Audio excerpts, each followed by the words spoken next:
Nyumba yangu, maisha yangu, hii ni yangu, ndugu yangu. Oh, oh, oh. Imejengwa kwa ubora, ni imara, inanipara, pia ni salama. Popote pale ulipo, ninakusalimu mtazamaji mpendwa wa kipindi cha Maisha ni Nyumba, na karibu sana katika kipindi chetu kwa siku hii ya leo. Shukrani sana kwako kwa kuendelea kufuatilia vipindi hivi, lakini vipindi hivi ndio vinajibu baadhi ya maswali yenu ninyi watazamaji wetu ambao mara nyingi mmekuwa mkituuliza. Kwa mfano, leo hii tutaangazia jiji la Dodoma na ambavyo shirika la nyumba la taifa limeweka fursa zipi hususani kwa wananchi, wafanyakazi, watumishi wa serikali na watu mbalimbali ambao sasa wamejikita zaidi Dodoma na wanahitaji kupata nyumba za makazi. Tumekuja Dodoma ili tuweze kufahamu kupitia kwa meneja wa shirika la nyumba la taifa NHC Dodoma, Bwana Gibson Mwaigomole, kwa ajili ya kutujuza hayo, ili basi ninyi wananchi muweze kunufaika na ile lulu ambayo shirika inaitengeneza kila uchwao katika sekta ya makazi. Jina langu naitwa Domina Rwemanyila. Karibu tuwe sote. Na kwa kuanza kipindi chetu, Gibson, kwanza ni kukaribisha, karibu sana. Lakini pia tuanze kwa kuangalia kama ambavyo nimeeleza katika utangulizi kwamba ni kwa namna gani shirika la nyumba la taifa kwa sasa linaleta makazi mengi zaidi kutokana na uhitaji wa wananchi, hususan watumishi mbalimbali wa serikali ambao wamehamia katika jiji hili. Na hii ni moja ya maswali na maoni ambao wamekuwa wakituandikia kupitia mitandao yetu ya kijamii. Kupitia kipindi hiki tunawapa majibu. Karibu waweze kuzungumza nao. Asante sana dada Domina. Kwa majina kama ulivyokwisha sema, naitwa Gibson Mwaigomole, meneja wa shirika la nyumba mkoa wa Dodoma, ambao mkoa sasa hivi ni jiji. Sisi shirika la nyumba, kwa kutambua hasa uhaba na uhitaji ambao unakuwa ukiongezeka siku hadi siku kwa sababu ya uhamiaji wa makao makuu ya serikali hapa Dodoma. Kwa hiyo trend ya uhamiaji kuanzia watu binafsi, private sectors, mpaka watumishi wa umma umekuwa ni mkubwa sana. Lakini ukiondoa hiyo, sasa upande wetu shirika bado tumetambua kwamba kuna uhitaji wa kuongeza nyumba za makazi na biashara kwa hapa Dodoma. Ukiacha mwendelezo ambao tulikuwa nao hapo siku za nyuma, kwa sasa hivi tunakuja na mradi. Huu mradi unaitwa Samia Housing Scheme Medeli Phase 2. Hebu kabla ujienda hapo, umetuambia mwendelezo wa hapo nyuma ulikuwa na maana gani? Mwendelezo hapo nyuma, katika mkoa wa Dodoma shirika lilikwishawahi jenga nyumba ambazo tulikuwa naziita nyumba 1000, ambazo katika hii tulikwisha jenga nyumba 404. Lakini pia tulikuwa na nyumba ya Yumbu Phase 1 ambayo tulijenga nyumba 232. Katika hizi nyumba 232 zilikuwepo ziwe 300. Na nyumba 68 tumekuja kukamilisha juzi hapa, ambazo ndio kwa sasa hivi ziko sokoni. Kwa hiyo utakuta tulikuwa tunajenga nyumba hata kabla halijatolewa tamko la kwamba Dodoma inaenda kuwa makao makuu. Ilikuwa imetamkwa, lakini ilikuwa bado haijawa rasmi mpaka pale ilipokuja kuletwa na serikali ya awamu ya 5 ya marehemu hayati John Pombe Magufuli. Yeah. Lakini vipi mwitikio katika ile awamu, tuiite sasa awamu iliyopita, ya zile nyumba ambazo mlikuwa mmezijenga? Mwitikio umekuwa mkubwa kwa sababu mpaka tunavyozungumza zile nyumba zote zimekwisha nunuliwa. Tuna nyumba katika hizo nyumba zilizopita zimebaki nyumba 40 tu. Wow. Za vyumba vitatu. Lakini bado soko linazidi kuongezeka. Unajua tunajenga maeneo tofauti tofauti. Kwa hiyo mwitikio pia unaenda kulingana na sehemu ambayo mnajenga hizo nyumba.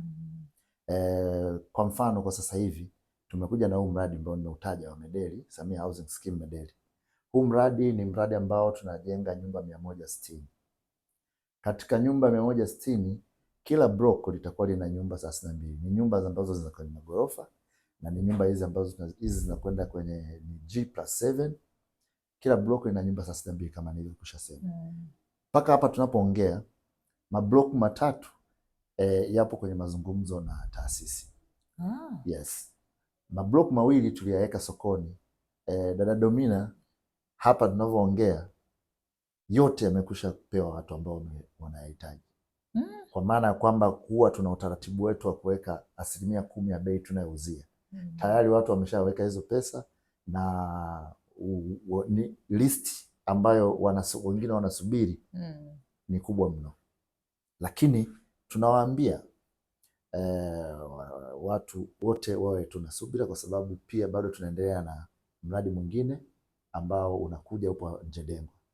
Njedengwa tunakwenda kujenga nyumba 280. Ni magorofa ambayo yatakuwa ni magorofa yana floor 10 yanakwenda juu kama unavyoona, ni magorofa, majengo yatakuwa ni 6. Kutakuwa na nyumba za chumba kimoja, kutakuwa na nyumba za vyumba viwili vya kulala nazungumzia, na vyumba vitatu. Katika kila hizo category nilizotoa, nyumba za chumba kimoja, nyumba za vyumba viwili zitakuwa na magorofa mawili. Ndio unapata idadi ya nyumba 280. Katika nyumba hizi so far bado hatujaja na price na bado hatujaingia rasmi kwenye mauzo, lakini ndani ya miezi miwili hii inayokuja nadhani watu wategemee kwamba bei itaanza kuwa imetoka na mradi utakuwa umeshika, kwa sababu tuko kwenye maandalizi.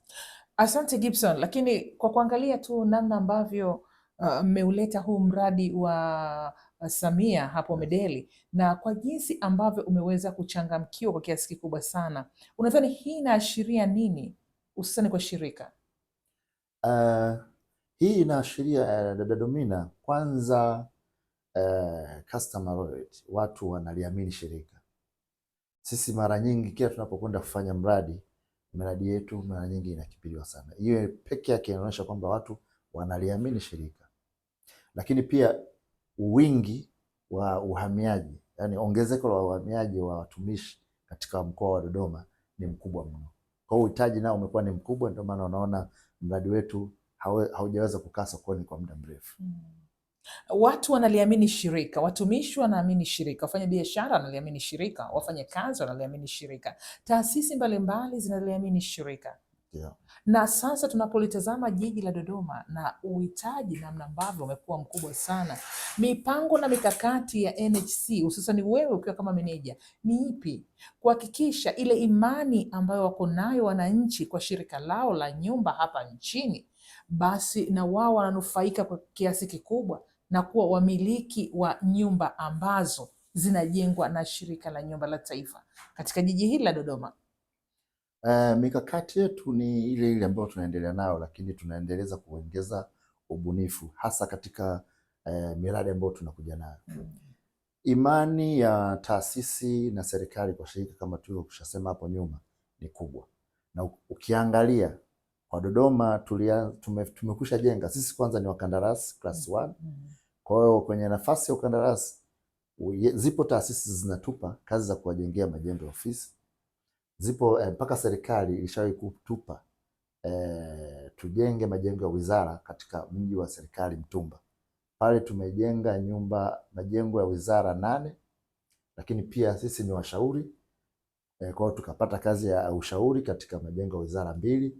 Sasa kwenye hii swala la mikakati inayoendelea, ndipo hapo dada Domina nimekwisha kueleza kwamba tulikuwa tuna nyumba, lakini bado tumezidi kuendelea kujenga nyumba zingine hizo Medeli, Njedengwa, lakini bado pia tunakuja na mradi mwingine Iyumbu katika nao utaitwa Samia Housing Scheme Iyumbu Urban Apartment. Ni kurudishe nyuma kidogo kwamba hata watazamaji wapate kuelewa kwamba shirika huwa likiweka mkakati linakwenda kuufanyia kazi. Hii kwa nini Samia Housing Scheme? Samia Housing Scheme ni mkakati ambao shirika ulijiwekea kwa ajili ya kwenda kutoa kuthaminisha kazi ambazo zimefanywa na Mheshimiwa Rais awamu ya 6 Dr. Samia Suluhu Hassan. Sisi tulijiwekea mkakati wa kujenga nyumba 5000 kwa mgawanyo wa 50% Dar es Salaam, 20% Dodoma, 30% mikoa mingine itaenda kugawanywa kidogo kidogo. Sasa utakuta kwamba Dodoma umeona imepata nafasi ya 20%. Wenzetu Dar es Salaam walikwisha anza phase ya kwanza ya Samia Housing Scheme na sasa hivi wanakwenda kwenye awamu ya 2. Sisi kwa Dodoma ndipo katika ile asilimia yetu 20 tunaanza sasa na phase za kwanza kwenye Samia Housing Scheme. Kwa hiyo mikakati tunayojiwekea tunakwenda kuitekeleza kwa vitendo. Lakini pia safari hii na kuendelea. Ile hali ya kujenga kwa mazoea, kutumia mafundi tu wowote, tunazidi kuachana nayo. Ukiangalia majengo tuliojenga Mtumba, nadhani tutakuwa ni shahidi wa hilo. Na lingine mkakati ambao tumekuwa nao kwa nchi nzima ni swala zima la usimamizi wa miliki zetu, kwa maana kwamba tumekuwa tukizifanyia matengenezo makubwa sambamba na kudai kodi kwa watu waliopo ndani ya hayo majengo ya biashara na makazi. Sasa huwezi kuwa unadai kodi bila kufanya majengo yako yawe katika hali bora, mpangaji aishi salama. Kwa hivyo huo nao ni mkakati. Nchi nzima tumekuwa tukifanya. Kwa Dodoma tumefanya matengenezo makubwa katika majengo yetu ya Kongwa. Tumefanya matengenezo makubwa katika majengo yetu ya Mpwapwa Flats, Iringa Road, na juzi, yani mwezi uliopita, tumefanya matengenezo makubwa mno katika estate yetu ya Kikuyu. Imekwenda kuwa ni estate ya mfano. Tumefanya vitu vingi sana.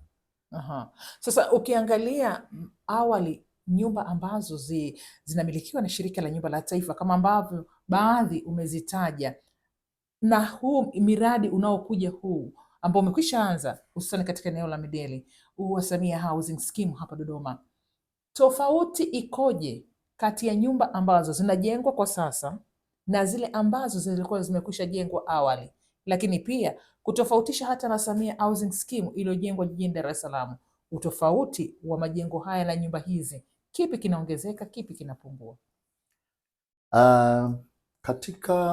Tuzungumzie zaidi ambapo unaweza kaja kuiona hiyo tofauti vizuri. Hapa eneo la Medeli, majengo ambayo tulijenga mara ya kwanza yalikuwa ni ya vyumba vitatu na yamekwenda ni G+4, ni floor 5. Lakini haya tunakuja kujenga sasa hivi ni G+7 na nayo yana vyumba vitatu vya kulala, lakini haya ni vyumba vitatu vya kulala ambavyo almost vyote ni vina bafu na choo. Yes, vinajitegemea. Lakini yale ya mara ya kwanza yalikuwa yana master bedroom moja. Haya sasa hivi yana vyumba vitatu ambavyo kila chumba kinajitegemea. Hapo kidogo dada Domina niwaweke vizuri watu, manake wengine sisi tu kwenye real estate. Baadhi ya watu nyumba ina vyumba viwili au vitatu, ina bafu na choo, atakwambia ina master 3. Katika nyumba huwa hakuna master 3. Yeah. Kwa hiyo pale master ni moja, lakini na vile vyumba viwili navyo vina bafu na choo. Lakini pia ni nyumba ambazo zinakwenda kuwa na lift. Yes. Kwa hivyo ina maana hata wale ambao watakuwa hawajiwezi kupanda ngazi kwa kutumia hizi stairs wataweza kutumia lifti. Yale ya kwanza yalikuwa hayana. Na quality tunayoenda nayo sasa hivi inaenda kubadilika kabisa, kuanzia kwenye tiles, mifumo ya maji taka, ducts, yani kila kitu kinakwenda kuwa tofauti kabisa.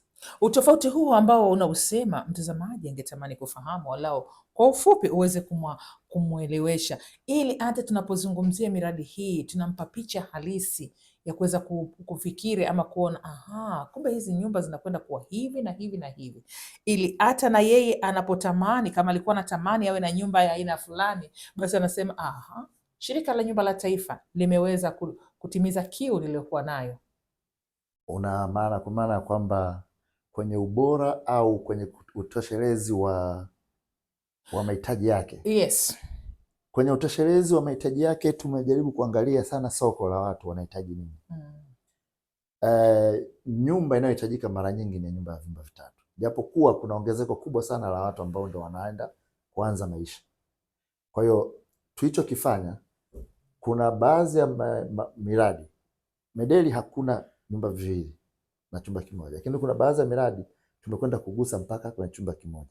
Kwa hivyo kwa uhitaji sasa, ina maana tumeutawanya kuanzia yule ambaye anahitaji tu nyumba yenye chumba kimoja, yenye vyumba viwili, vyumba vitatu, wote watakuwa wanapata. Na hii yenye chumba kimoja, mwingine anaweza kawa anajiuliza, ina chumba kimoja, labda hii nyumba inakuwa ina chumba kimoja, alafu ukitaka kwenda labda kujisaidia na nini utatoka nje. Hapana, ni nyumba ambayo inakuwa ina yale mahitaji yote ambayo yanatakiwa mtu awe nayo, kwa maana kwamba jiko sehemu ya kupikia, maliwato, vyoo, chumba cha kulala ambacho ndio kimoja na kisehemu chake kidogo cha. Kwa hiyo ni nyumba ambayo inakuwa na mambo yote. Sehemu ya kukaa kutulia na kama na mgeni kwa maongezi ipo. Kwa maana hiyo unataka kutuambia ni studio apartment, si ndivyo? Ni studio apartment na nyumba ya chumba kimoja ni ziko tofauti. Dada Domina, studio ni chumba ambacho kinakuwa kina ukubwa kidogo, lakini pale ndani unaacha tunaweka matoleo kwamba sehemu hii kitakaa kitanda, sehemu hii kutakuwa ni sehemu ya jiko, hapa kutakuwa kuna choo. Lakini ni chumba kimoja. Sasa wewe ambaye unakuja mnunuzi kukaa, ndio unaweza kusema sasa waanze kufanya partition.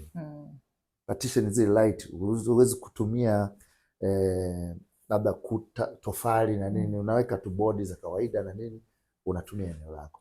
Lakini nyumba ya chumba kimoja, hiyo utatoka chumbani utaenda Maruato. Tofauti yake. Tunashukuru kwa ufafanuzi huu ambao umeutoa, na sina shaka mtazamaji atakuwa amepata kuelewa anapozungumzia kwamba nyumba ya chumba kimoja lakini na mahitaji yote ndani muhimu, na ile studio apartment ambazo zilikuwa katika Samia Housing Scheme pale Kawe, lakini kwa huku Medeli ni tofauti kidogo. Hapa Njedengwa Medeli ni vyumba vitatu. Lakini Njedengwa ambapo tunakwenda kujenga nyumba 280 kutakuwa na nyumba ya chumba kimoja. Okay, asante. Asante, anaitwa Gibson Mwaigomoli ambaye tumezungumza naye katika kipindi hiki cha Maisha ni Nyumba kwa siku hii ya leo. Tunapata mapumziko, tutakaporejea tutaangalia namna ambavyo mradi unatekelezwa, tutapata nafasi ya kuzungumza na mhandisi anayetekeleza mradi huo. Lakini kumbuka, Shirika la Nyumba la Taifa linapokuwa limewekeza mahali fulani huwa linazingatia sana suala la huduma kwa jamii. Tutakwenda kuangalia moja huduma ya jamii ambayo inatolewa katika mradi wa Shirika la Nyumba la Taifa. Gibson, asante. Mara hii ninapoagana nawe usamaji, hapa ni eneo la Medeli lililopo jijini Dodoma, eneo ambalo Shirika la Nyumba la Taifa limeendelea kuongeza kasi ya makazi. Awamu ya kwanza ya utekelezaji wa mradi mahali hapa ilikwisha kamilika, kama ambavyo nashuhudia magorofa yako hapa na watu wanaishi, lakini bado Shirika la Nyumba la Taifa likaona kuna uhitaji mkubwa wa kuendelea kuwekeza katika eneo hili, kuwaletea wananchi makazi. Kama inavyofahamika katika jiji la Dodoma kwa sasa, uhitaji wa makazi ni mkubwa sana. Heka ni nyingi sana mahali hapa katika eneo la Medeli, ambapo anakwenda kujengwa majengo ya kuweza kutoa fursa ya makazi kwa wananchi mbalimbali, ili walao uweze kufahamu ni kipi ambacho kinajengwa hapa na kutakuwa labda na nyumba ngapi na kadhalika. Huyu hapa si mwingine ni mhandisi Peter Mwaisabula, ndiye anayesimamia utekelezaji wa mradi huu Samia Housing Scheme awamu ya 3 katika mkoa huu wa Dodoma. Karibu. Asante ndugu mtangazaji, kama ulivyosema kwamba tuko katika utekelezaji kabambe wa utekelezaji wa nyumba 5000 nchi nzima wa Shirika la Nyumba la Taifa wa nyumba za Samia Housing Scheme, ambapo katika mkoa wa Dodoma hapa tulipo ni mradi wa Samia Housing Scheme Medeli awamu ya 3, ambapo tunatarajia kwamba tutajenga nyumba zisizopungua 160, ambapo tutakuwa na mabloko 5, ambapo kila bloko litakuwa na apartment 32. Kama mnavyoona hapa sasa hivi tuna takriban mwezi mmoja toka tumeanza mradi, ambapo katika mradi wetu tayari tuna kiwanda cha uzalishaji wa tofali. Kama mnavyoona hapa, uzalishaji wa tofali unaendelea, na kazi ambayo tumefikia sasa hizi tuko hatua ya kumwaga jamvi, ambapo tayari zoezi la uchimbaji upande wa basement tumeshamaliza na usukaji wa chuma upande wa basement umekamilika, na sasa hivi kuna mabloko, sasa hivi tunafanya backfill. Kama mnavyoona bloko zingine tunamwaga majamvi. Tunategemea kwamba mradi wetu huu utakwenda kwa spidi, kama tunavyofahamu kwamba shirika lina wataalamu waliojitosheleza. Kwa hiyo tunaamini tutaweza kukamilisha mradi kwa wakati na kwa kiwango vinavyotakiwa.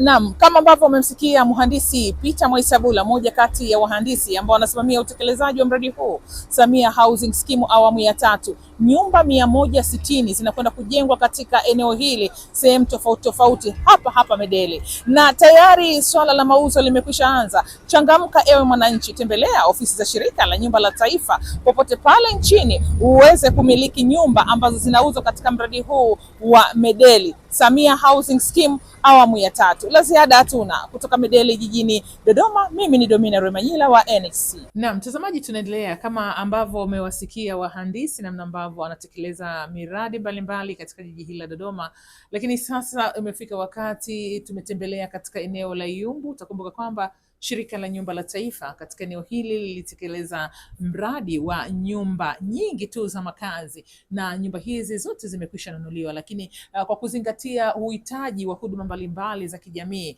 katika eneo la Iyumbu, shirika la nyumba la taifa lilitenga eneo maalum, nyumba moja kwa ajili ya shule, na shule hii inaitwa Heri Mary, ambapo yupo mwenyekiti wa bodi. Tunakutana naye hapa, Dr. Joshua Mkeni, atueleze ni kwa jinsi gani ambavyo wao waliona inawawia kuja kuchangamkia fursa hii ya kutumia jengo hili kwa kuweka shule ya awali. Karibu sana Dr. Joshua. Shukrani sana ndugu mtangazaji. Kwanza kabisa kabla sijaendelea sana, nipende kuwapongeza sana shirika la nyumba la taifa kwa kuja na mradi kama huu. Haya mambo kwa miaka ya nyuma tulizoea sana, tunayaona kwenye nchi zilizoendelea kwamba kila jamii inahakikisha huduma bora na za muhimu kama elimu zinapatikana ndani ya jamii. Kwa hiyo kwanza niwapongeze sana, na sisi tulichukua fursa hiyo kwa maeneo, kwa sababu shirika la nyumba kama unavyoona, yani kama ukiona hapa, liliweka eneo ambalo ni kubwa na ambalo unaweza kutumia kwa matumizi yoyote yale kwa ajili ya shule. Kwa hiyo ni eneo ambalo tuliona ni nzuri, tunaweza kuweka vifaa mbalimbali ambavyo vya kisasa kwa sisi tunapenda tutoe elimu ambayo inaendana na viwango vya kimataifa. Kwa hiyo tuliona ni eneo zuri, unaweza kuweka madarasa, unaweza kuweka vifaa vya michezo, unaweza kuweka vitu mbalimbali. Kwa hiyo tumechukua hiyo kama fursa na tumejihakikishia kama maono ambavyo yalikuwa ya shirika la nyumba ya kutoa elimu bora kwa makazi ambayo wamewajengea kwa Tanzania. Kuona sisi tumejihakikishia hapa tutatumia ile eneo vizuri na kutoa ambayo elimu bora tena ya karibu kabisa na wakazi wa mahali hapa wa Iyumbu Satellite. Kwa hiyo nikushukuru sana ndugu mwandishi. Asante sana kwa pongezi hizo, lakini vipi kwa upande wa hii shule yenu ya awali?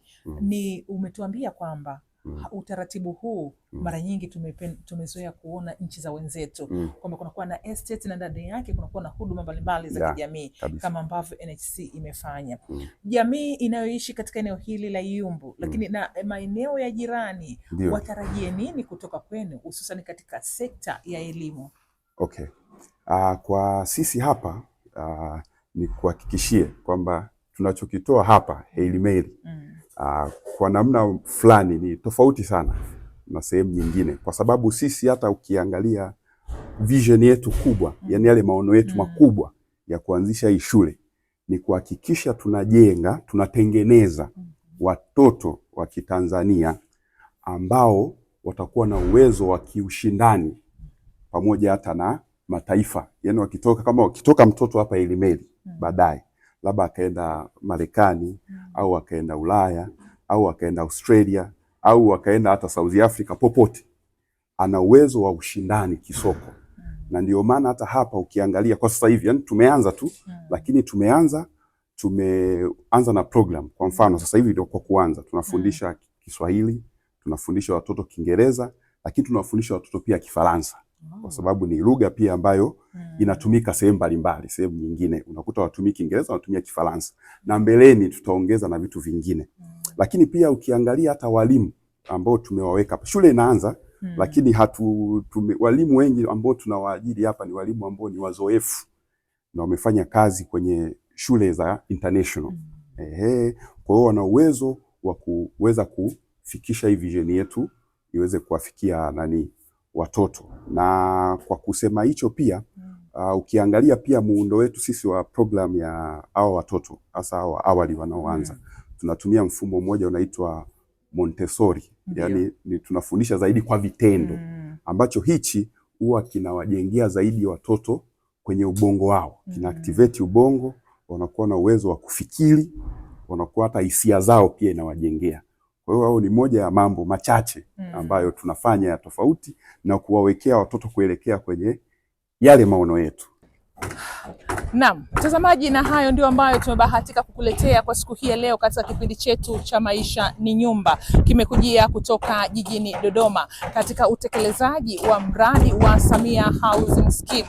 Umemsikiliza meneja wa NHC hapa Dodoma Bwana Gibson Mwaigomole, lakini pia mhandisi Peter Mwaisabula. Tukapata nafasi ya kutembelea shule ya awali. Umemsikiliza mwenyekiti wa bodi wa shule hile Dr. Joshua.